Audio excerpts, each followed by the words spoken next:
Welcome to another edition of Let's Play WCW 2000, the oldest Let's Play series thus far for this channel.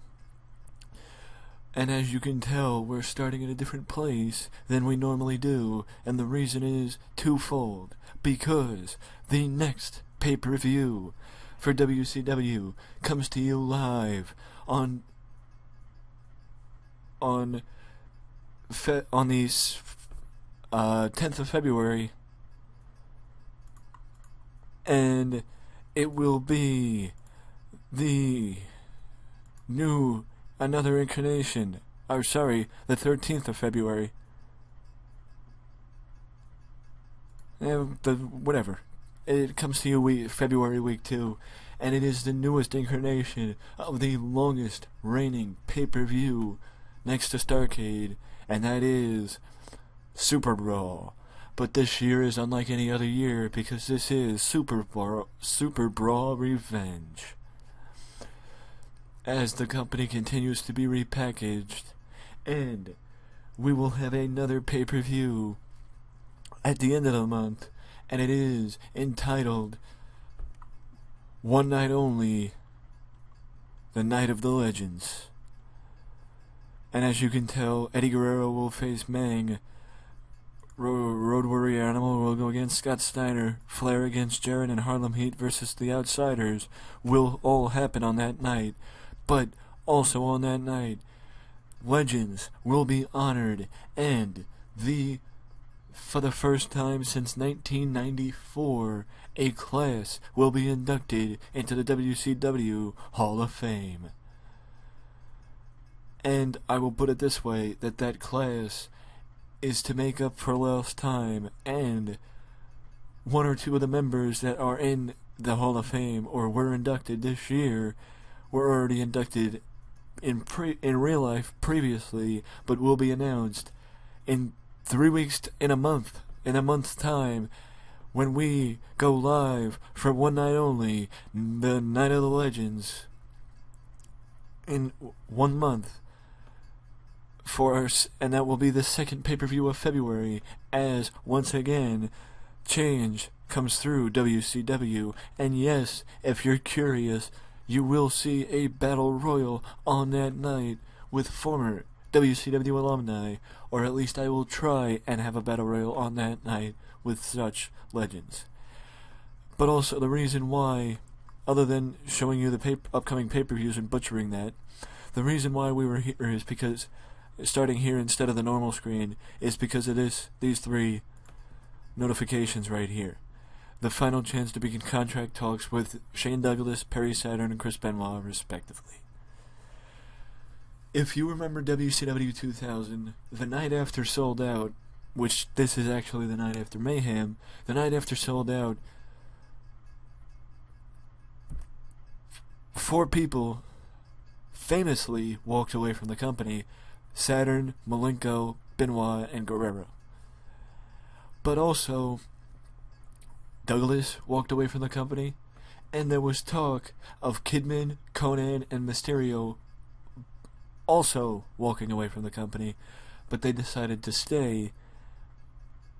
Benoit, Saturn, Shane, Eddie, and Malenko all decided to leave. However, at this time in real life, WCW Time Warner had just merged with AOL, and the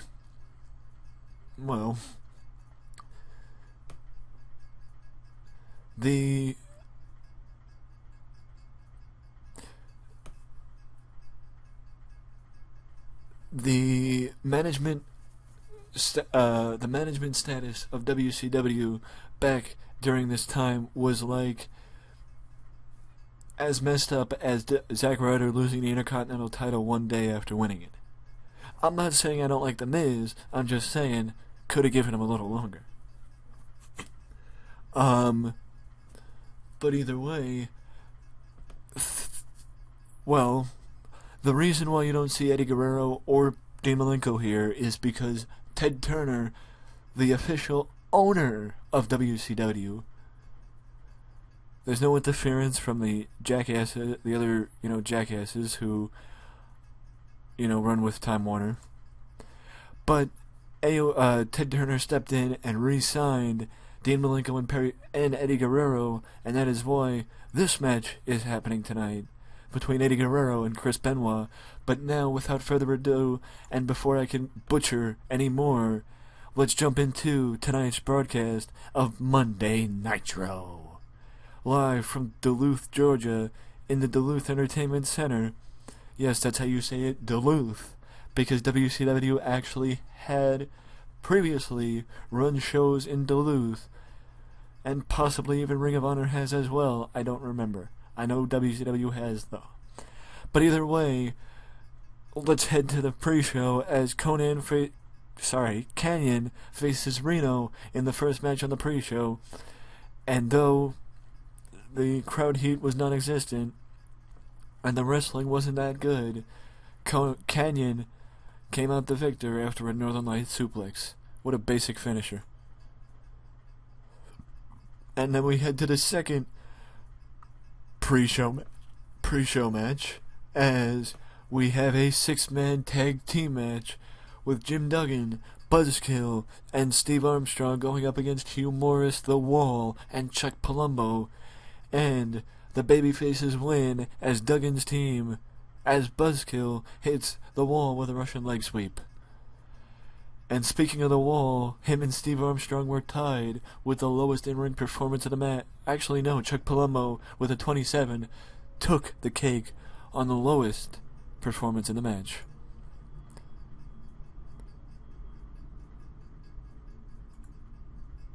I don't really care. But now the third and final pre-show match is involving Disco Inferno, as I basically told Disco, I pulled Disco aside backstage, as I did with a few other people, and I told him, Disco, prove to me you belong here in the WCW. And though after I did scrap his plans for a feud with Vampiro, now he has to start at the bottom and work his way back up.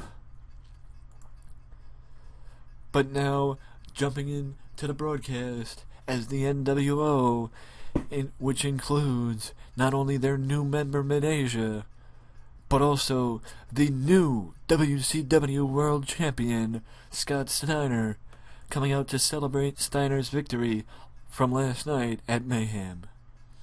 And also, the Outsiders once again say, specifically Kevin, Scott kicks it off with a survey.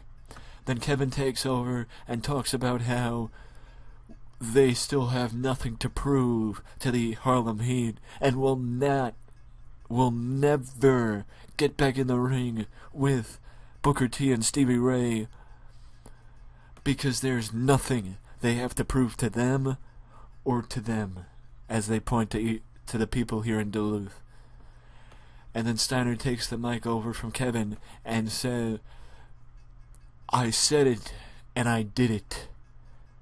The big bad Buddha Daddy is the WCW World Champion, and I have taken care of anyone and everyone that has stood in my way since I made my statement. Where's Ric Flair now? Where's Roddy Piper now? Where's Diamond Dallas Page? And then after that, Jeff Jarrett puts his hand over Steiner's mic, and the two of them argue back and forth because, if you remember correctly, or if you don't, I'm going to tell you anyway, Jeff Jarrett was actually the person that Steiner beat to win the WCW World title. The reason for that is, before the match, Steiner told Jeff to stay out of his way, otherwise he'll take him out, just like he has taken everybody else out. Jeff didn't listen, and Steiner stuck by his word. But now, before the NWO can occupy too much of the time, WCW Commissioner Terry Funk makes his way to the ring and announces that later tonight, Scott Steiner and Jeff Jarrett will team up, put their differences aside, and unite against Kevin Nash and Scott Hall's rivals, Booker T and Stevie Ray, Harlem Heat.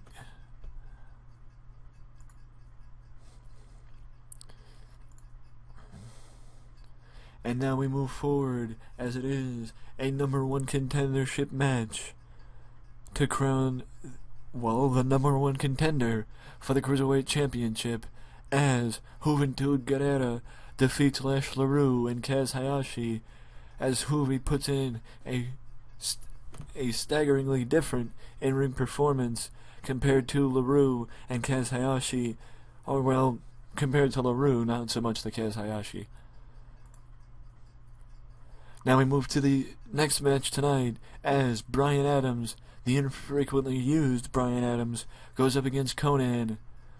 And Konnan gets the win, keeping with the hot streak that the Filthy Animals have been on over the last couple of weeks. Especially coming off the big win from last night at Mayhem against the Revolution in the 6-man tag team match. And now we head backstage as Eddie Guerrero is in the commissioner's office, and he's asking Terry Funk to give him a rematch against Chris Benoit, because the only reason why he lost at Mayhem is because of Isaiah, and is because of Isaiah's interference in the match. And as long as the Revolution are barred from ringside, he knows he can walk out the new United States Champion. So Funk makes the match official because he can't turn down the idea of having another title match tonight on Nitro. And he makes the match official as Benoit defends his title against Guerrero. And in what is likely Chris's last match here in the WCW, Chris comes up short against Eddie as Eddie wins the WCW United States Championship.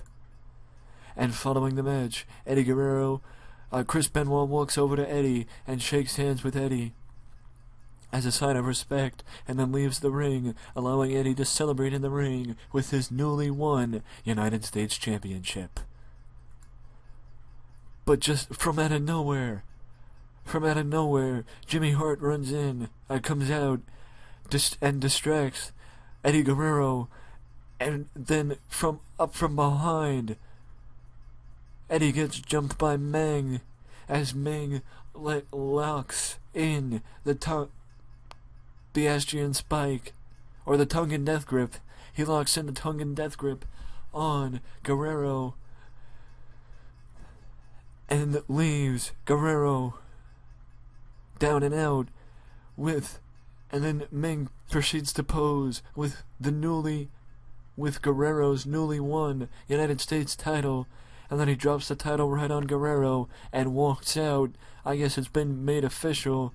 We know who's going for Guerrero now, and it's going to be a tough test for the new champ.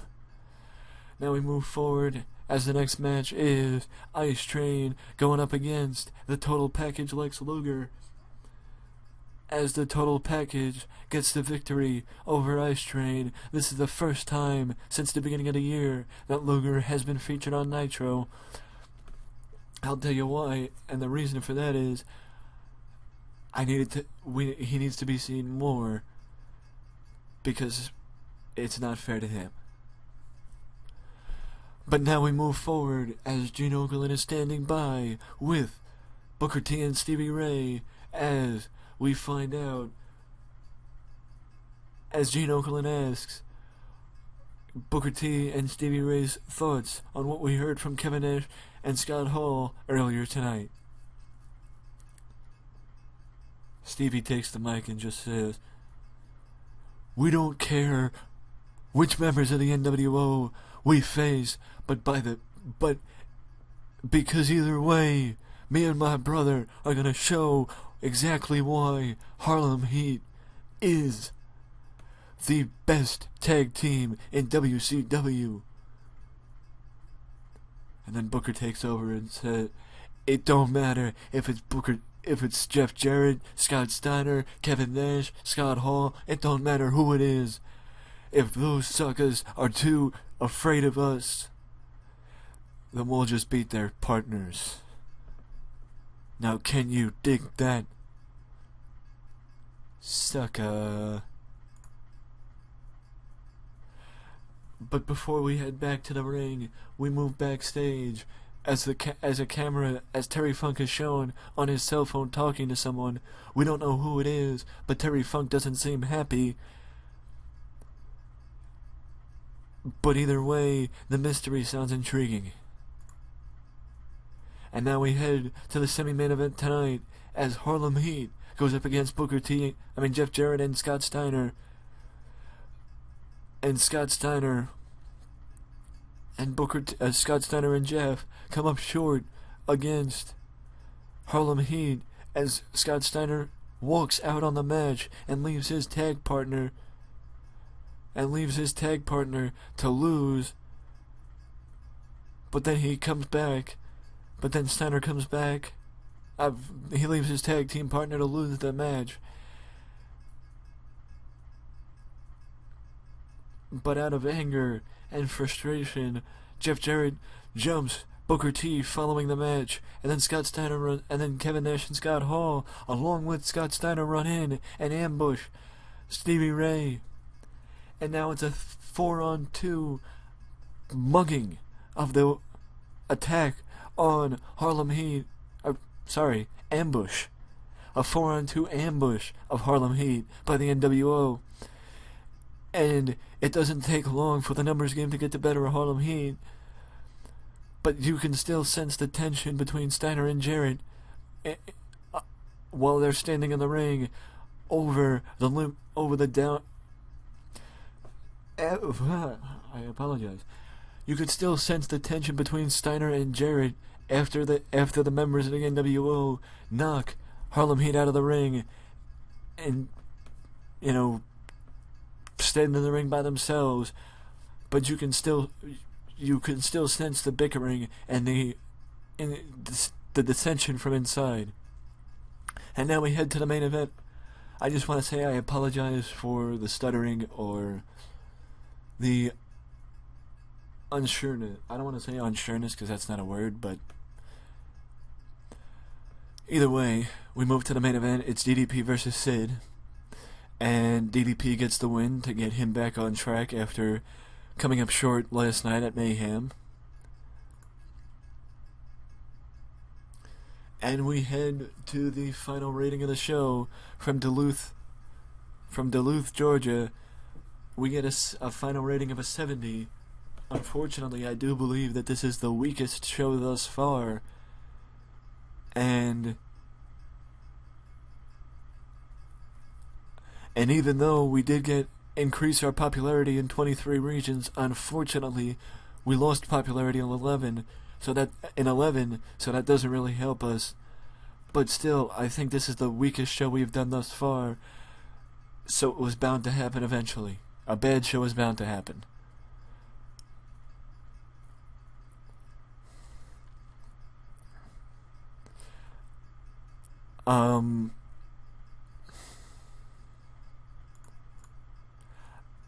The reason why I did before I go, I just wanted to say this, that for anyone who doesn't know, if you're new to the game or if you don't know much about the game and you just started playing it, anytime you do a show, you have the opportunity to get veterans, or at least, in most cases, popular people's opinions on the previous show, on some talent who were featured on the previous show. And that is why I wanted to show you guys what we got right here with Conan's opinion on Canyon. Canyon doesn't connect with the fans. You should probably write him off. See, there are some times when there's bad things, but there is also some times when there's good things. This is one of those times that it's a bad thing because Conan is a negative influence. And it's kind of funny though because I kept confusing Canyon with Conan, but now maybe, just maybe, Canyon will face Conan. But that'll have to wait till either Saturday Night or Thunder, because right now this show's over. So let me know down in the